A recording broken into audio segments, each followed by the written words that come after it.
Migration, tapi Sans lihat, dia sengaja mancing supaya para pasukan dari tim Triple Esports agak kehilangan fokus. Astraleko. Dan Keyboy udah standby, Astraleko telah terdeteksi. Ini adalah saatnya untuk Keyboy melakukan sedikit pergerakan, tapi nampaknya Special Migration ke arah mid lane lebih mau dilakukan Keyboy, dan akhirnya mereka berhasil mendapatkan 2 turret Ocha. Iya. While di arah bottom lane, Kairi hanya memancing dengan adanya pair dari Fanny yang mereka miliki, dan 1 Lord yang mereka dapatkan langsung membuat tim Gila. Triple Esports ompong-melompong. Iya, udah kehilangan langsung 3 base turretnya dari Triple Esports, dan sekarang Onyx cukup bermain lebih disiplin aja, hanya ngepok aja apalagi dari seorang Sans.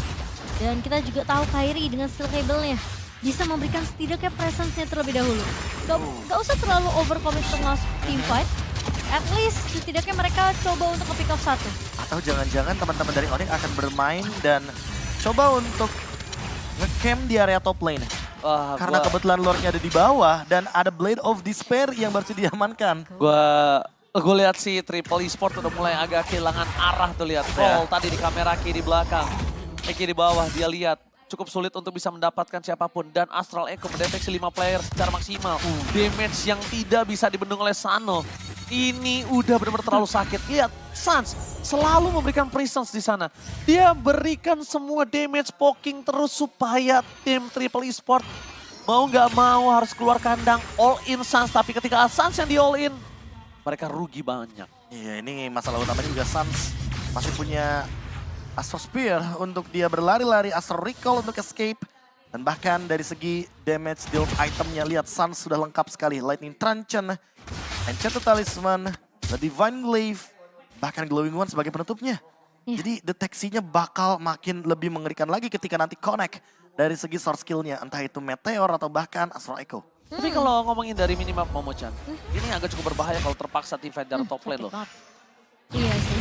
Karena posisinya Lordnya juga ada di area bawah, laning jauhnya masih di-push juga sama Kairi di area bawah. Ya, tapi melihat referensi dari tim fight terakhir, Onyx menang tim fight-nya ketika Sanji tertangkap. Iya. Dan Sanji selalu ada di lane yang jauh. Makanya aku bilang, mereka cukup mainin metode pick off 1 pemain aja dulu. Bikin pincang tim fight-nya.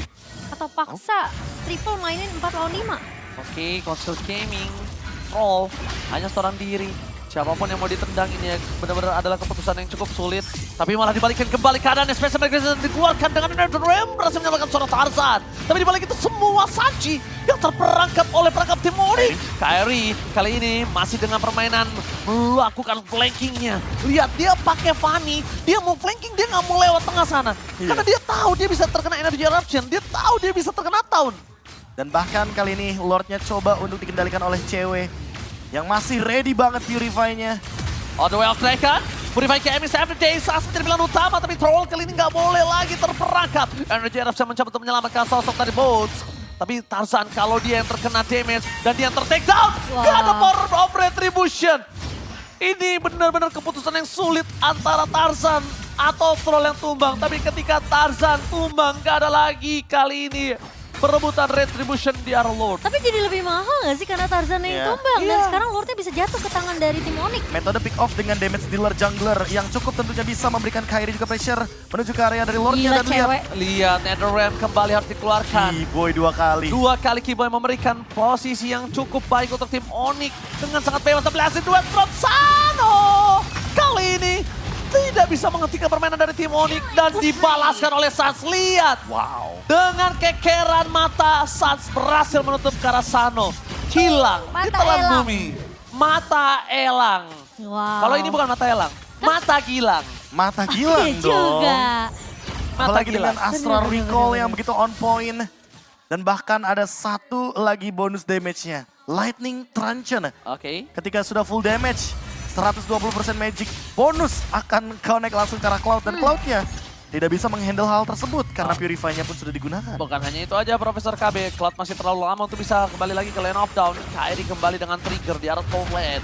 Onyx mereka masih menunggu Astralico-nya tidak dibuka. Kenapa? Untuk Lord-nya udah deket baru Sans kebuka Astralico. Iya. Nah ini Lord-nya udah mulai masuk. Keyboy ready flicker. Astralico langsung Astralico harusnya. Dan terbuka posisi para pasukan dari tim Triple Esports. Keyboy momen belum dikeluarkan. Tapi mundur ke belakang. Kairi free hit ke belakang. Base terbuka membuat para pasukan dari tim Triple Esports bisa menahan tim Onyx. Membuka base-nya. Fokus ke base-nya. Blazing from Sano. Cuma sebentar. Wipeout pun terjadi. Tim Onyx seperti biasa menghancurkan mental dengan wipe out dan mendapatkan game yang pertama.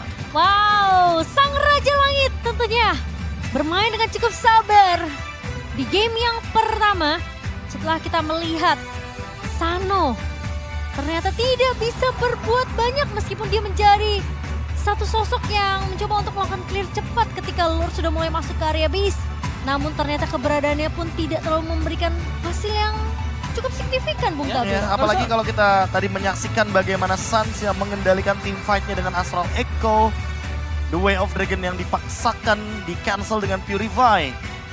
Menandakan kalau ini dia Onyx dengan kekuatan konsistensi permainan mereka. Yang temponya nggak cepet-cepet banget, temponya nggak bener-bener nabrak-nabrak banget. Temponya santai, tenang bagaikan air, tapi ya air tenang menghanyutkan. Dan ingat, semua yang tenang itu berbahaya. Pertama, Iya. kalau misalnya kamu lihat lumpur tenang itu bahaya, itu menghisap. Hmm. Air tenang dalam, tenggelam. Dan Onyx menenggelamkan itu semua, udah Iya. tenggelam dikasih petir tadi Thunderstruck-nya. Mhm. Mereka semua ke petir, Iya. kasih terus. Iya, karena mau bagaimanapun apalagi ketika dalam keadaan Lord yang sudah late game, Iya. Lord yang di atas menit 18, Lord yang sudah evolve, itu udah powerful banget. Dan Dimana efek dari Lord juga memiliki damage reduction ketika dia ditempel sama hero-hero timnya. gue penasaran, MVP-nya siapa? Gua Karena Suns. menurut gue, Gue Suns. kamu gak usah baca pikiran aku. Enggak, emang maksudnya gini. Ini Dia nggak bener-bener- kesentuh sama sekali. Ini dia punya mata gilang, gila Suns. Ya Gila makanya, sih. apalagi ditambah dengan pengendalian mappingnya yang benar-benar on point. Cimo mau siapa kalau gitu? Aku Suns. Oke, kan? kita bertiga Oke. dulu ya. Oke, Pak Produser, mari kita pengen lihat siapa MVP dari match keempat di game Siapa pertama kira-kira? dari Onyx. Ini dia, MVP-nya akan jatuh kepada Gila. Gila Suns. Wah. Itu dia nembak pakai mata gilang. Bukan mata elang, tapi mata gilang. Gilang. Untung aja yang ditiruin gayanya Novaria. Bukan yang biasanya dia yang... Oh iya. Saya emang sangat Itu udah memfavoritkan gaya tersebut sebenarnya. Iconic, Udah iconic. ikonik banget soalnya sama Suns. Tapi 4 poin kill, 9 assist. Ada Rupture, Wilderness Blessing, dan Impure Rage yang membuat tambahan damage kembali pasca adanya Lightning Trenchant Iya. yang akan menimbulkan efek traumatik kepada lini belakang dari teman-teman Triple Esports. Kalau kita lihat dari MVP highlight-nya, sebenarnya di game kali ini kendali early game-nya dipegang penuh sama Triple Esports. Aku harus bilang sekali lagi ya, Setuju. kendali early game-nya dipegang penuh oleh Triple Esports. Ya, Tapi dengan out of nowhere, dengan 3 turtle dan segala macamnya, Onyx mengembalikan keadaan dengan targeting dan point kill mereka Iya. yang selalu on point, Cimomo. mereka kehilangan 3 poin kill di awal, kehilangan turtle-nya, bahkan perfect turtle untuk Triple Esports. Tapi itu semua tidak menggugahkan pemain-pemain dari Onyx. Tidak benar-benar bikin Onyx getar. Dan lihat, mid to the late game ternyata adalah kunci. Bahkan nggak perlu nunggu mid, di menit ke-10. Iya.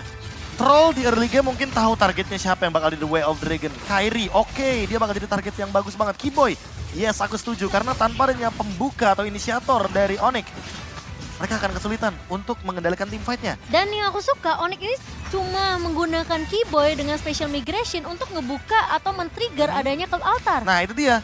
Tapi semakin lama game berjalan, ketika trollnya udah mulai bingung nih, aduh siapa yang harus di-kick ya?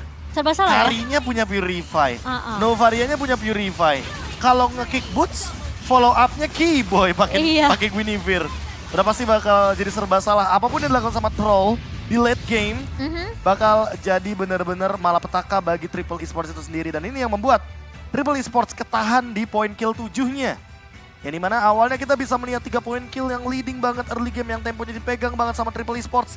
Onyx benar-benar layaknya quotes dari Link. Air tenang menghanyutkan.